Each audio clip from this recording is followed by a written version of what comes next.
Okay, welcome back mga scalper. So nakasundot nga tayo sa sa short. After nyong mag-pump, then nakita natin nag-form ng symmetrical yan.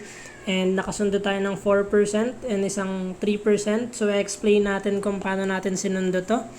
Silipin natin sa trading view para mas malinaw. So ganito, kung makikita nyo kanina yung sundot natin dito sa pinakataas.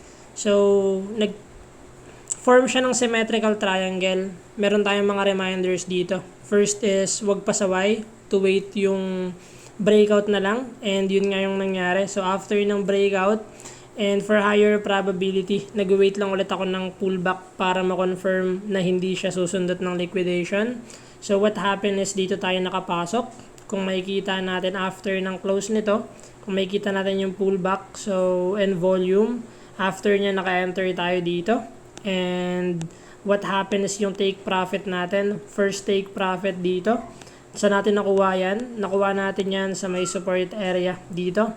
So what happened is naka-take profit tayo ng 4% after nga dyan. And next is nag-consolidate yung market.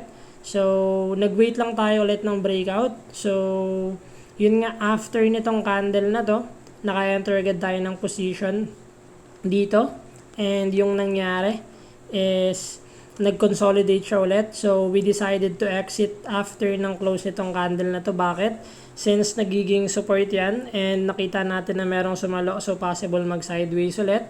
Yung possible scenario natin na hihintayin is either mag-wait ulit tayo ng breakout for consolidation para ma-hit natin yung pang second take profit natin.